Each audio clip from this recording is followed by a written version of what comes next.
Allahumma ala sayyidina Muhammadin wa ala alihi wa ashabihi tayyibin at-tahirin. Allahumma la sahla illa ma ja'altahu sahla wa anta ya hayyu ya qayyum taj'alul hazna idza syi'ta sahla. Allahumma rzuqnal ikhlasa fi niyyati wal qawli wal amal. Mukhlisun nawaya lillahi ta'ala. Kita ikhlaskan niat karena Allah Subhanahu wa ta'ala.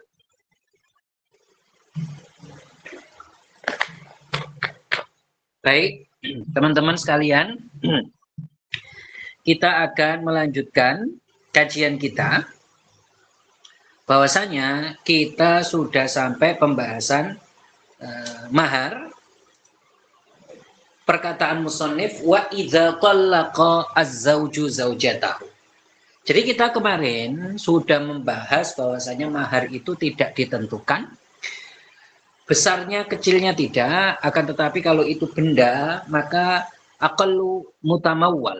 Nah, sesuatu yang bisa atau memiliki nilai, saya ulangi, bahwasanya sesuatu yang memiliki nilai itu boleh. Makanya kan di hadis disebutkan iltamis walau khataman min hadid. Kalian buatlah mahar walaupun itu adalah cincin dari besi, kan itu nilainya kecil tetapi itu boleh, mahar itu boleh seperti itu. Atau nilainya besar juga tidak dibatasi, misalkan suaminya itu rela dengan hal tersebut dan tidak ada yang memaksanya, ya kan? Masih itu kan boleh. Jadi mahar itu memang tidak ditentukan kewajibannya, tidak artinya harus sekian tidak, tetapi kita kemarin sebutkan sunnahnya bagaimana, kita sudah sebutkan. Sekarang pembahasan kita, wa idza talaqa zauju zaujatahu. Kalau seandainya seorang suami mentalak istrinya. Kalau seandainya seorang suami mentalak istrinya qabla an yata'aha, sebelum dia jima. Lihat, sebelum apa? Dia jima. Seorang suami mentalak istrinya sebelum dia jima, saqata anhu nisful mahri. Maka jatuh separuh mahar. Jatuh separuh mahar. Artinya apa? Dia membayarnya hanya separuh saja, sedangkan separuhnya tidak dibayar. Gitu. Ingka nadainan, jika itu adalah hutang. Artinya apa? Artinya belum diambil oleh perempuan itu. Nah, kalau seandainya perempuan itu belum mengambil mahar sama sekali, misalkan maharnya 10 juta, perempuannya belum mengambil mahar, berarti maharnya kan dain, yaitu hutang. Maka kalau suaminya mentalak istrinya sebelum dia jima, sebelum suami ini menjima istrinya, maka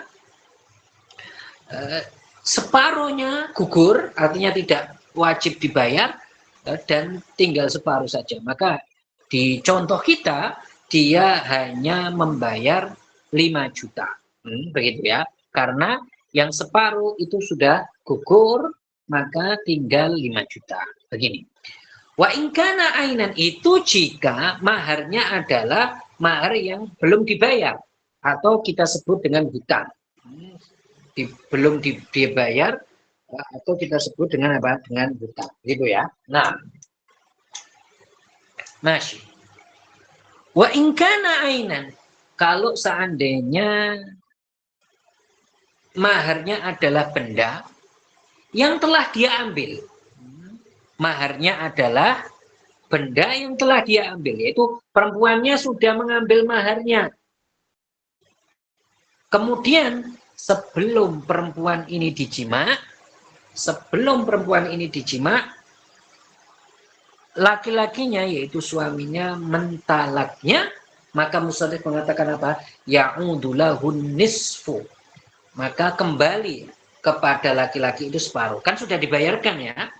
Sudah diterima oleh istri, misalkan 10 juta sudah diterima, maka istri wajib mengembalikannya separuh, yaitu 5 juta dalam contoh kita.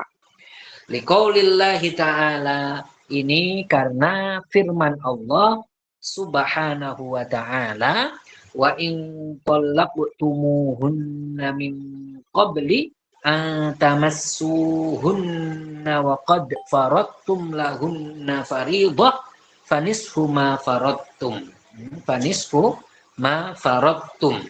Nah, wa in talaqtumuhunna min qabli an tamassuhunna wa qad faradtum lahunna fariidah fanisfu ma faradtum. Ini ayat ini membahas tadi, yaitu ketika seseorang mentalak istrinya,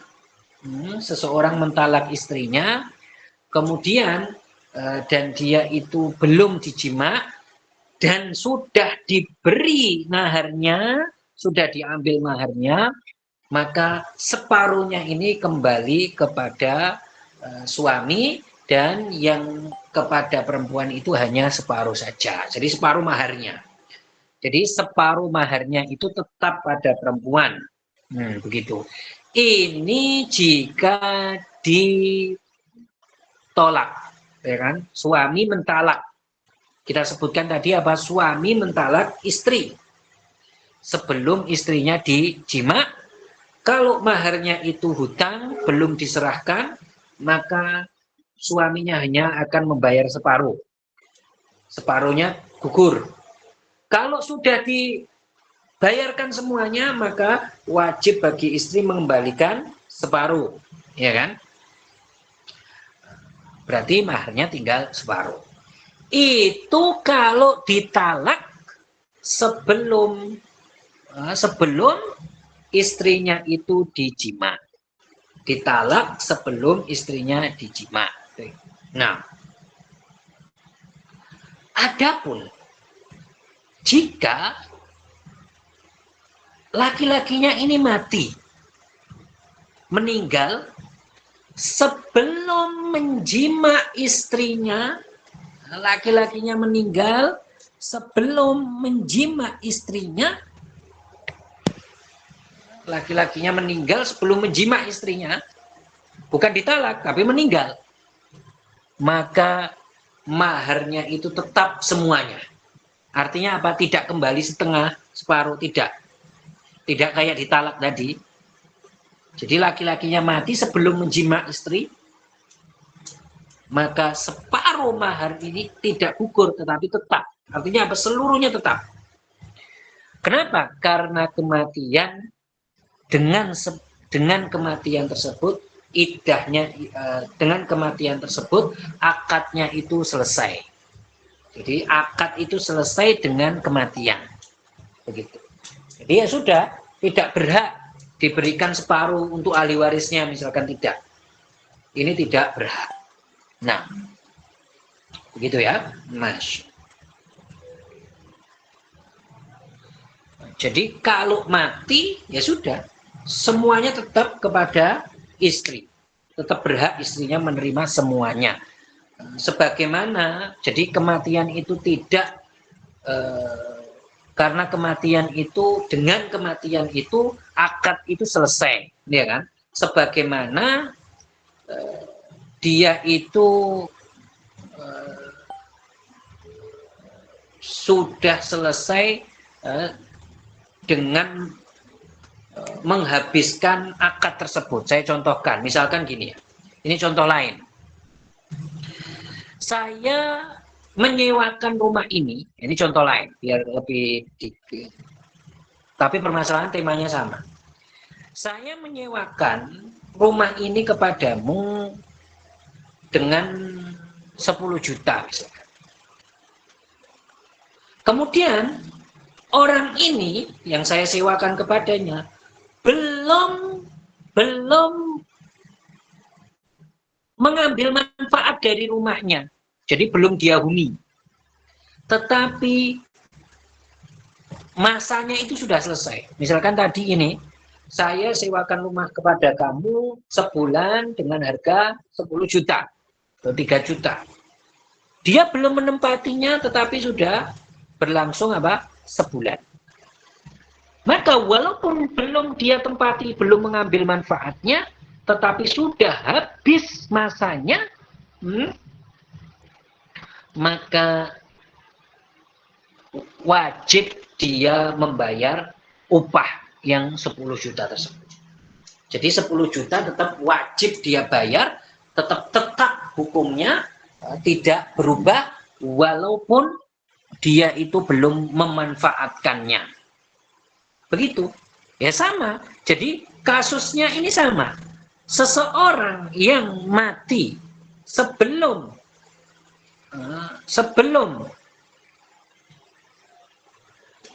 dia menjima istrinya, maka seluruh mahar ini tetap berhak diterima oleh istri. Bukan sebagian kembali lagi, bukan. Kenapa? Karena akad ini sudah dianggap selesai dengan adanya kematian. Sebagaimana barang tadi ketika disewakan itu sudah selesai ketika masanya sudah berlalu, walaupun dia belum memanfaatkan barang sewaannya tersebut. Dalam contoh kita tadi, yaitu rumah. Dia belum memanfaatkan rumahnya. Memanfaatkan rumahnya artinya belum dia tinggali rumahnya, maka meskipun begitu, kalau masanya sudah lewat, maka dia ini tetap wajib membayar upahnya tersebut yang telah ditentukan. Nah, begitu ya.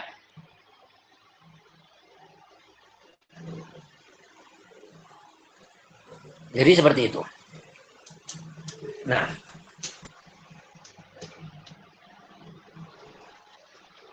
begitu juga perempuan ini. Perempuan yang telah melangsungkan akad, ketika suaminya meninggal, sebelum suaminya menjimaknya, kan kayak sebelum suaminya mengambil manfaat darinya, maka tetap maharnya dia berhak menerima seluruhnya. Walaupun suaminya ini belum menjimaknya, sebagaimana tadi kita contohkan tadi, sebagaimana orang yang menyewa rumah, dia belum menempati rumahnya, tetapi masanya sudah selesai, belum dia manfaatkan sama sekali, tapi masanya sudah selesai. Meskipun begitu, dia wajib membayar sewa rumah dengan yang telah ditentukan. Begitu. Walaupun dia tidak bisa mengatakan, loh saya kan belum menempati rumahnya. Tidak. Nah, Musannif rahimahullah ta'ala menyebutkan, wa yajuzu lil mar'ati, boleh bagi seorang perempuan, antah bisa nafsaha an zaujiha, untuk mencegah dirinya dari suaminya. Artinya apa? Untuk tidak memasrahkan dirinya dijima oleh suaminya. Sampai kapan? Hatta taqbidu mahroha. Sampai perempuan ini menerima maharnya atau mengambil maharnya. Jadi artinya ailhala minhu, artinya mahar yang kontan, mahar yang harusnya dibayar sekarang, kemudian belum diterima oleh istri, sekarang belum diterima oleh istri. Istri itu boleh mengatakan, saya nggak mau dijima dulu, nggak apa-apa. Boleh mencegah dirinya dari dijima oleh suami, tahbis nafsaha namanya. Kenapa? Karena belum menerima mahar yang kontan. Bukan walaisal muakhar, bukan mahar yang nanti dibayar memangan. Jadi maharnya itu kontan, bukan mahar yang nanti dibayar, bukan itu. Tetapi maharnya adalah mahar yang kontan, seperti itu. Nah, jadi ketika seorang perempuan, dia itu memang belum menyerahkan dirinya untuk suaminya. Artinya apa maksudnya? Ya dia itu masih di rumah keluarganya. Dia itu masih di rumah keluarganya. Masih di rumah keluarganya. Dan laki-laki itu, suaminya, laki-laki tersebut yaitu suaminya, belum membayar maharnya, yaitu mahar yang harusnya dia bayar kontan, kemudian dia tidak membayar maharnya sekarang. Jadi mahar yang harus dia bayar kontan, tetapi suaminya belum membayarnya dan istrinya ini belum menerimanya. Posisinya istrinya masih di rumah masih di rumah keluarganya, gitu ya. Posisinya istrinya ini masih di rumah keluarganya. Seperti itu. Maka boleh bagi wanita untuk mencegah dirinya dengan mengatakan misalkan saya nggak akan menyerahkan diriku, artinya nggak akan menyerahkan diriku untuk kamu jima sebelum kamu memberikan maharku. Artinya mahar yang harusnya dia bayar kontan tersebut. Dan ini hukumnya boleh bagi perempuan untuk mengatakan demikian dan tidak maksiat kalau seperti ini. Bukan dinilai perempuannya ini nasyizah, bukan. Tapi ini adalah sesuatu yang boleh. Ini adalah sesuatu yang apa? Yang boleh. Bukan termasuk nasyizah atau bukan termasuk nusyuz. Yaitu sesuatu yang dianggap membangkang dosa besar. Tidak. Bahkan ini boleh ya. Tidak bernilai maksiat sama sekali. Tidak bernilai apa? Maksiat sama sekali. Gitu. Nah, itu jika posisinya gimana? Pertama, istrinya ini memang masih di rumah keluarganya, kemudian suaminya ini belum membayar maharnya yang wajib dibayar, yang mahar yang wajib dibayar kontan, belum memberikannya, istri belum menerima, maka istri ini boleh mengatakan saya nggak akan menyerahkan diriku untuk kamu jima sebelum saya menerima maharku, sebelum kamu memberikan mahar. Begitu. Nah, dan ini tidak bernilai maksiat ya. Ini tidak bernilai maksiat. Adapun jika seseorang ini laki-lakinya ini sudah mempersiapkan mahar. Jadi laki-lakinya ini sudah mempersiapkan maharnya. Artinya ya ini maharnya akan dikasih, sudah siap. Kemudian dia ngasih ke perempuan ini maharnya. Jadi sudah disiapkan, kemudian sudah dikasihkan ke perempuan ini maharnya. Begitu juga dia sudah mempersiapkan rumah, artinya ini rumah ini. Sudah dipersiapkan rumahnya untuk istrinya, walaupun rumahnya nyewa dan lain sebagainya, maka kalau suaminya memintanya setelah akad agar istrinya pergi ke rumahnya, maka wajib bagi perempuan ini, bagi istri ini, untuk pergi ke rumah suami itu. Karena suaminya telah mempersiapkan rumah. Walaupun saya sebutkan tadi, walaupun kontrak. Seperti itu. Nah,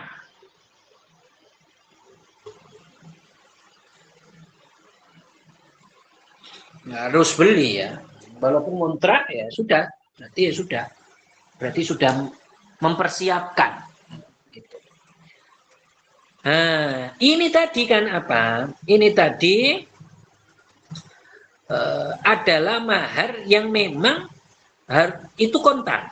Artinya apa? Suaminya itu membayarnya kontan. Dia katakan saya membayar mahar saya kontan, tidak dihutang. Maka kalau sebelum istrinya menerima maharnya, istrinya boleh mengatakan saya nggak akan menyerahkan diri saya untuk kamu jima sebelum saya menerimanya. Ini boleh mencegah dirinya untuk dijima suami seperti itu, boleh ya. Nah, adapun kalau maharnya ini adalah mahar yang nanti, yaitu mahar yang dihutang. Jadi mahar nanti artinya mahar yang dihutang. Mahar nanti artinya mahar yang dihutang. Ada teman-teman dimatikan mikrofonnya, silakan dimatikan mikrofonnya.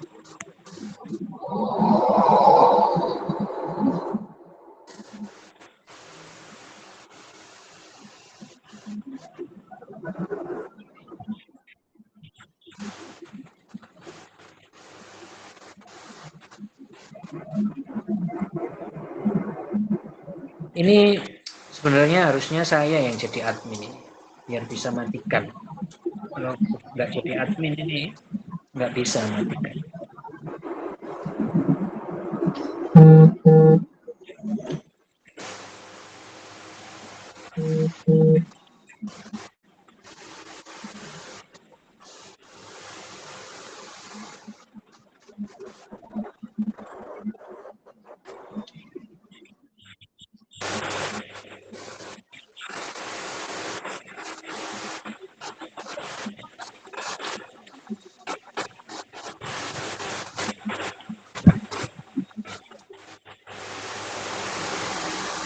Nih, kalau maharnya itu adalah mahar yang dihutang. Kalau maharnya itu adalah mahar yang dihutang. Artinya nggak sekarang dibayar, tapi nanti. Nggak sekarang dibayar, tapi apa? Tapi nanti. Maka kalau kalau seperti ini kan, perempuan ini nggak berhak kecuali setelah waktu yang telah ditentukan. Kan nanti ya, suami kalau menyebutkan waktu berarti ketika waktu itu baru berhak untuk diminta. Berhak wanita itu untuk meminta. Fatutolibuhu bihi ba'dal wat'i ammal mu'akharu fatutolibuhu bihi ba'dal wat'i. Maka perempuan ini ya minta maharnya nanti setelah dia dijima. Jadi kalau maharnya nanti berarti nggak sekarang dia mintanya, perempuannya nggak bisa dia mencegah dirinya. Ya sudah, nggak apa-apa dijima. Karena perempuan ini akan memintanya nanti setelah dijima. Illa idza ajala ila ajalin muayyan. Kecuali jika laki-lakinya ini mengakhirkannya ke waktu yang telah ditentukan, fala tutalibu bihi hatta tamdiyal muddah. Maka dia tidak memintanya perempuan itu kecuali setelah datang waktunya. Gini ya, mahar yang dibayar nanti itu berarti ada dua. Pertama, itu tidak ditentukan oleh suaminya waktunya, tidak ditentukan. Kalau tidak ditentukan, maka perempuannya memintanya kapan? Memintanya setelah dijima oleh suaminya. Kalau sudah dijima, maka perempuan itu memintanya. Begitu ya. Sedangkan kalau seandainya maharnya ini dibayar nanti tapi ditentukan waktunya oleh suaminya. Saya bayar mahar saya nanti setelah 2 bulan. Maka perempuannya ini nggak berhak meminta sekarang, nggak berhak meminta setelah dijima, tetapi mintanya kapan? Setelah waktu yang telah ditentukan itu, yaitu ketika waktu itu. Ketika waktu tersebut baru dia itu meminta maharnya, gitu ya. Begitu. Ini perincian ini adalah mazhab Syafi'i seperti ini. Jadi perincian seperti ini adalah mazhab Syafi'i. Nah, jadi mazhab Syafi'i itu seperti itu. Jadi kalau maharnya itu nanti, ya mintanya kapan istrinya? Ya setelah dijima, bukan sebelum dijima minta.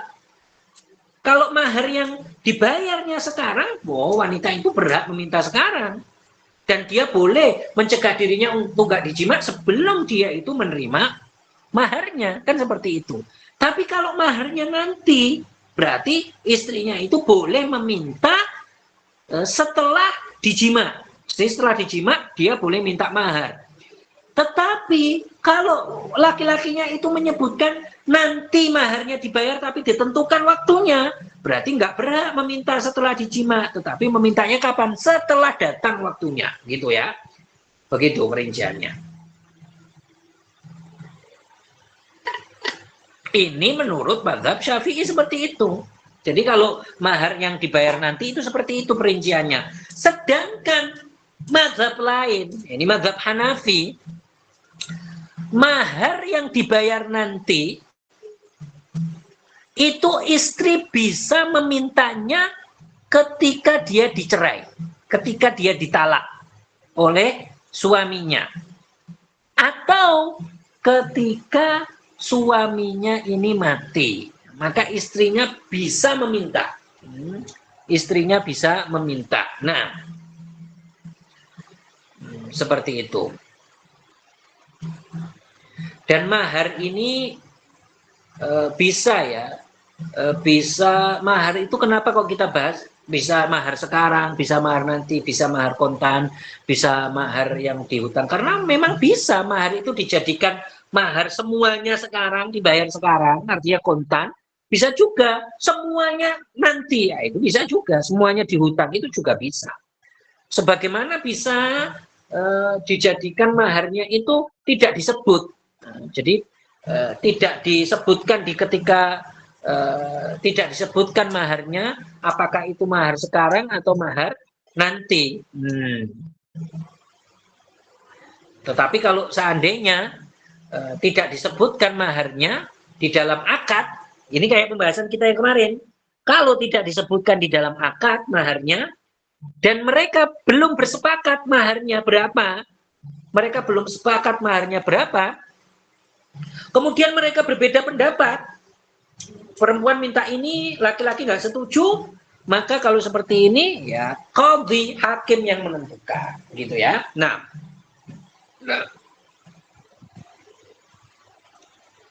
seperti itu.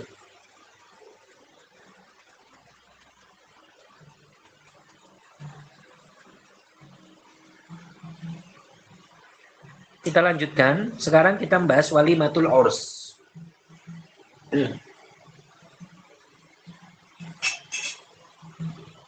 Walimatul urus, namanya gitu ya. Tulisannya URS, urs. Bukan URSY seperti yang ditulis di undangan-undangan itu. Mereka nulisnya walimatul urs itu pakai shin, bukan pakai shin. Walimatul urs pakai sin, bukan pakai shin. Walimatul urs, urs pakai sin. Jadi tidak ditulis URSY. Kalau URSY itu jadinya urs, bukan urs. Jadi, padahal menikah itu urus. Itu bukan urus pakai y, jadi penulisan saja. Nah, bahasa Arabnya adalah walimatul urus. Jadi kalau mau nulis ya URS. Undangan walimatul urus. Bukan undangan walimatul urus pakai SY, jadinya shin itu. Nah, jadi walimatul urus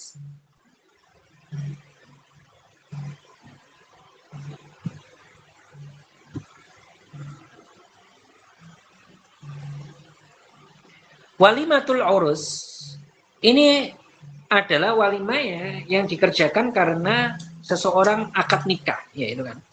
Walimatul urus itu adalah hukumnya sunnah. Musannif mengatakan wa ammal walimatu alal urus, yaitu walimah karena seseorang menikah mengadakan walimah fayya mustahabbah, maka itu hukumnya adalah sunnah. Mustahabbah artinya apa? Sunnah. Sunnahnya bagaimana bisa dihasilkan? Wa tahsulu sunnatul walimati, dan kesunahan walimah ini bisa terjadi bi it'amil lahmi, dengan memberikan makan daging lil mutamakin, kepada orang yang bisa. Jadi boleh dia nyembelih daging, nyembelih hewan, kemudian memberikan makan berupa daging kepada hadirin, boleh. Bisa seperti itu. Tentunya itu terhadap orang yang mampu. Tentunya itu terhadap orang yang apa? Yang mampu. Wa ghairihi, dan orang yang tidak, dan selain itu Selain orang yang mampu, misalkan dia tidak mampu tetapi bisa mengadakan dengan daging, nggak masalah. Wabighairi laham, dan bisa juga selain daging, bisa juga, ya nggak apa-apa selain daging itu. Nggak harus daging artinya. Kalau mau menyajikan makanannya nggak harus daging, nggak. Bisa saja telur, bisa saja ya bebas. Nah, seperti itu. Tapi standarnya orang kita ya, makanan-makanan yang biasanya memang enak seperti itu. Tapi nggak harus seperti itu. Ya bisa daging, bisa tidak. Ya. Kalau mampu daging, kalau enggak ya bebas. Nah, waktunya muasa. Jadi waktunya itu lebar ya, panjang waktunya. Dari mana sampai mana? Min hinil aqdi fayadkhulu waktuha bihi. Jadi dari ketika akad ini sudah masuk waktu walimah. Jadi artinya apa? Seorang sudah akad, ketika akad selesai akad, maka sudah boleh menyelenggarakan walimatul urs. Walimatul urs. Nah, wal afdalu, dan ini yang mungkin orang tidak paham dan penyelenggaraannya tidak dipraktekkan ini. Tetapi ya boleh saja. Tapi ini lebih utama. Wal afdalu fi'luha, mengerjakan walimah, menyelenggarakan walimah ini ba'dad dukhul, setelah dijima istrinya. Nah, kalau kita di zaman sekarang ya, kebanyakan yang kita lihat, mereka itu kan walimahnya sebelum dijima istrinya. Artinya ya sekarang akad, nanti ya sudah langsung 1 jam atau 2 jam kemudian menyelenggarakan walimah. Jadinya istrinya belum dijima sama dia.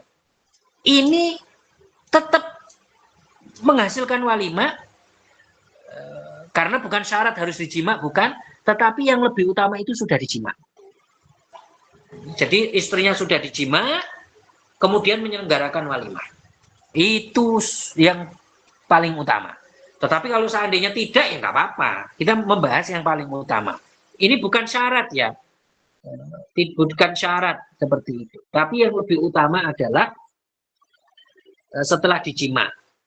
Sedangkan kalau pada zaman sekarang, mereka itu prakteknya, orang-orang prakteknya itu ya walimahnya langsung.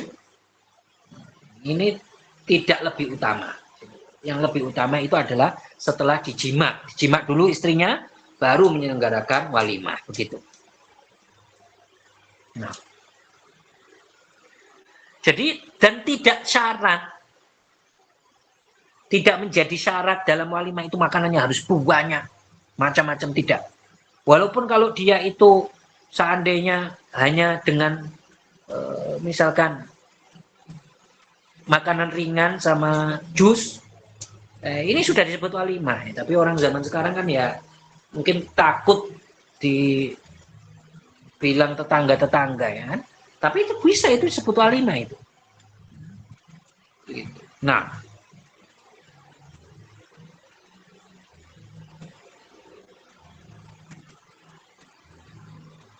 maka ya sudah diketahui bahwasanya walimah itu memang didirikan untuk seseorang bersyukur atas nikmat Allah ketika dia menikah. Nikah itu kan nikmat.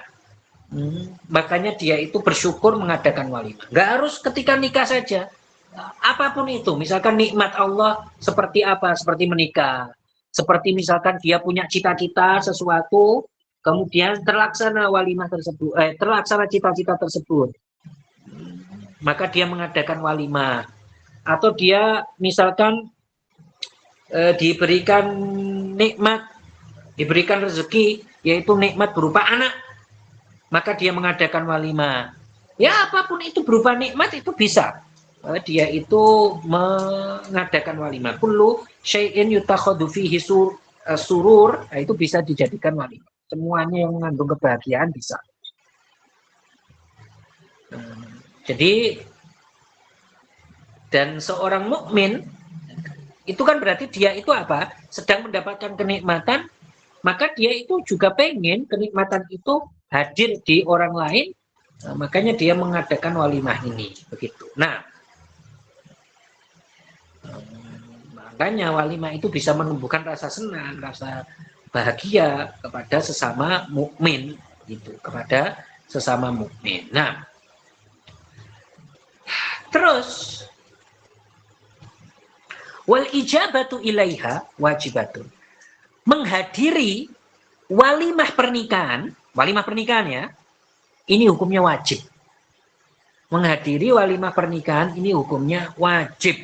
Jadi para ulama menyebutkan hadir di walimah pernikahan itu hukumnya wajib. Maka tidak boleh seseorang ketika diundang walimah pernikahan mereka itu tidak hadir tanpa adanya uzur. Hal ini berdasarkan hadis Rasulullah Sallallahu Alaihi Wasallam, idza du'iya ahadukum ilal walimati falyatiha. Jika salah seorang dari kalian diundang ke walimah, maka hendaknya dia itu untuk hadir, wajib hadir kalau itu walimah pernikahan. Rasulullah di dalam hadis lain beliau menyebutkan syarrut ta'ami ta'amul walimah. Yud'alahal aghniya'u wa yutrakul fuqara. Wa man lam yujibid da'wata faqad asallaha. Lihat, faqad asallaha wa rasulah. Jadi seburuk-buruknya makanan itu adalah makanan walimah yang di dalamnya walimah tersebut yang diundang hanya orang kaya. Kemudian orang miskin tidak diundang. Nah, itu katanya Rasulullah seburuk-buruknya makanan walimah. Yaitu, nah, artinya orang-orang kaya saja yang diundang, sedangkan orang miskin ditinggalkan. Nah, ini termasuk kebiasaan orang-orang jahiliyah. Nah, kemudian kelanjutan hadis disebutkan apa? Wa man lam yujibid da'wata faqad asallaha wa rasulah. Kalau orang sudah diundang walimah, kemudian dia tidak hadir, maka dia itu hukumnya apa? Bermaksiat kepada Allah Ta'ala dan Rasulnya. Tentu yang dimaksud Rasulullah ini walimah pernikahan, walimatul urus. Karena kalau disebut al-walimah itu sudah mereka sudah paham bahwasanya walimah itu adalah walimah urus, yaitu walimah pernikahan. Nah, ini ada hadis lain juga yang menguatkan hal ini, hadis Rasulullah bahwasanya beliau Rasulullah Shallallahu Alaihi Wasallam beliau bersabda, "Idza du'iya ahadukum ila walimati ursin falyujib." Kalau seorang dari kalian diundang walimat urus, maka hendaknya untuk datang. Nah, wajib datang. Tidak wajib makan di situ, tidak wajib makan yang dihidangkan, tapi wajib datang. Wajib datang, tidak wajib makan. Begitu. Itu kalau walimatul apa? Urus. Walimah pernikahan. Tetapi ada yang dikecualikan, artinya apa? Boleh tidak datang. Nah, seperti itu ada. Dan insya Allah nanti kita bahas minggu depan ini ya. Yang dikecualikan artinya ya nggak apa-apa, dia itu nggak datang karena ada uzur. Seperti apa uzurnya? Kita akan sebutkan. Begitu. Kita akan sebutkan. Ya, saya kira cukup. Untuk hari ini tidak ada pertanyaannya, saya tidak buka pertanyaan. Nanti kalau ada pertanyaan silakan dijabri ke saya saja. Nomor saya ada di grup itu. Silakan dijabri, insya Allah akan saya jawab. Saya kira cukup sekian.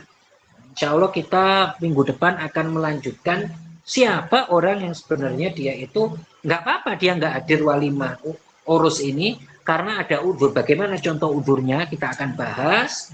Kemudian kita akan bahas juga kalau orang yang puasa kemudian diundang, nah ini bagaimana? Diundang walimatul urus, ini bagaimana? Seperti itu ya.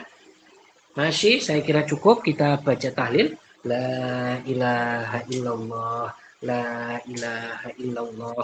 La ilaha illallah. Allahumma sholli ala sayyidina Muhammad wa ala alihi wa sahbihi wa sallim. Rabbi ghfirli wa liwalidayya wa lil mu'minina wal mu'minat. Walhamdulillahi rabbil alamin. Barakallahu fikum. Ahsanallahu ilaikum. Assalamualaikum warahmatullahi wabarakatuh.